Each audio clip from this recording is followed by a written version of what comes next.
G'day everybody, my name is Lowell and welcome to the channel. So somebody sent me this link. This is why the Scottish DNA is so unique. Now, I am born in Scotland. I know it doesn't sound like it. My parents were born in Scotland, grandparents, great-grandparents, etc., etc. I don't know anybody apart from my little brother who wasn't born in Scotland. So let's jump into this one. I have done a DNA test. It says Scottish DNA with a smattering, a tiny little bit of Scandinavian, obviously Vikings and all that kind of stuff. But let's jump in and let's have a look at this one.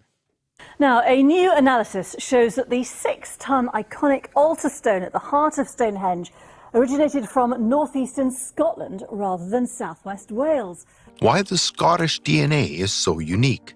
Okay. 12,000 years ago, Scotland was ice. No trees, no people.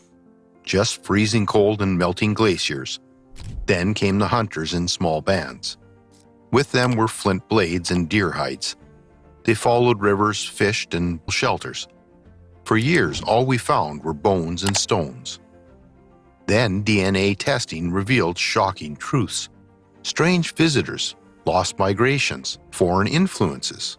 Soon enough, Scottish DNA became unlike any other on Earth. How did all of this happen?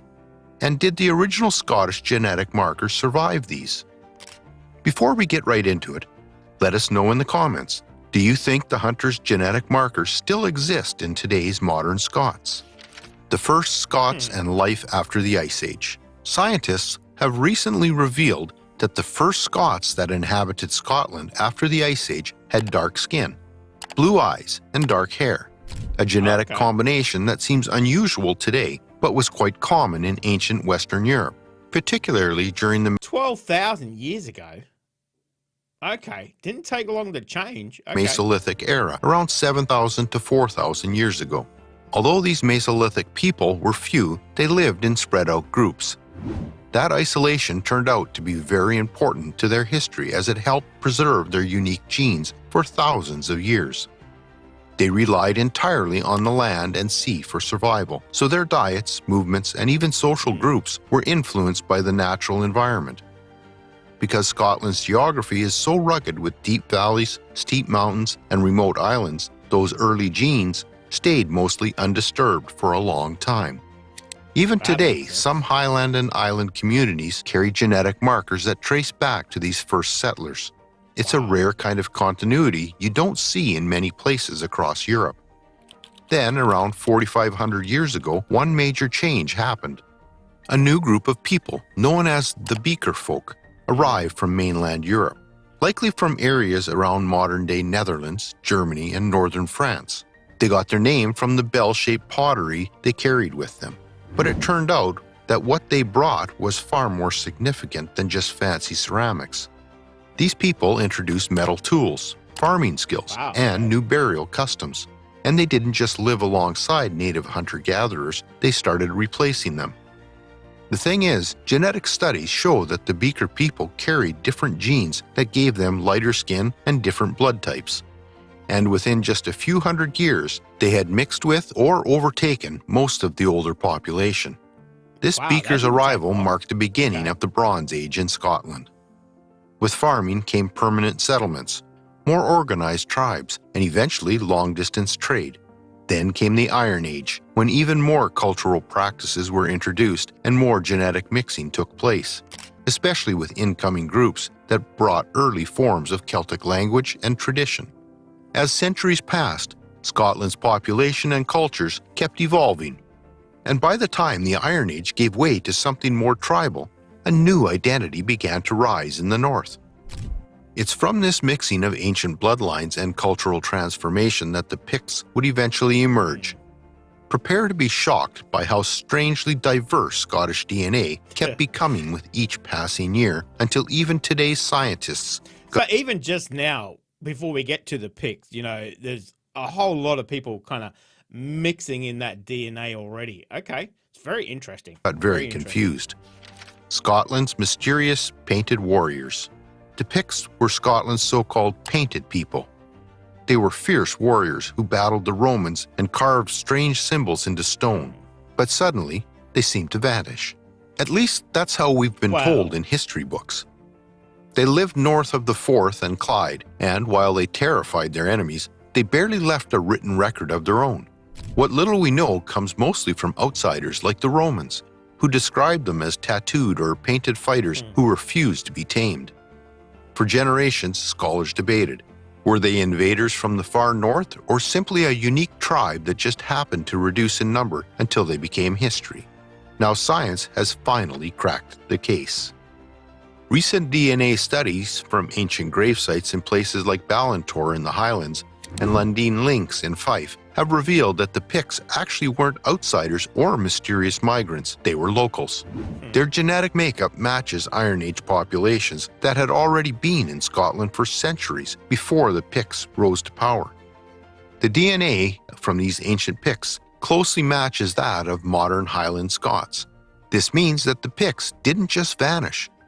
They married into the rising Gaelic-speaking culture, changed their local names, adopted the customs of the Gaelic-speaking people, and simply blended in. While the Picts held firm in the north, the Romans were moving in from the south. They built forts and roads and tried, unsuccessfully, to push their empire into Caledonia, the name they gave to untamed Scotland. They never truly conquered it, but that doesn't mean they left no trace. Some recent DNA studies suggest the possibility of Mediterranean ancestry in regions near old Roman frontiers like Hadrian's Wall, potentially from soldiers posted there, but these findings are still debated and require more evidence. These genetic hints may come from Roman soldiers from far-off provinces like Spain, Syria, or North Africa, who were stationed at the border of the empire and may have fathered children with local women. Although the time the Romans occupied Scotland was brief and mostly limited to border zones, some of their genes got mixed with that of the Scottish, and this genetic mixing still exists in the DNA of some Scots today, especially in lowland families.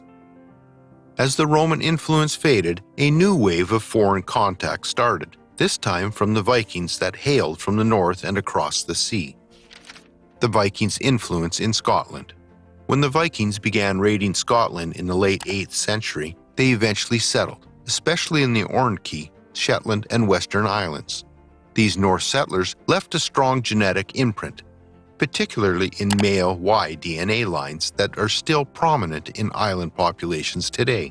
Later, the Normans, descendants of the Norsemen who had settled in France, arrived in Scotland, but unlike other foreigners, they didn't use force.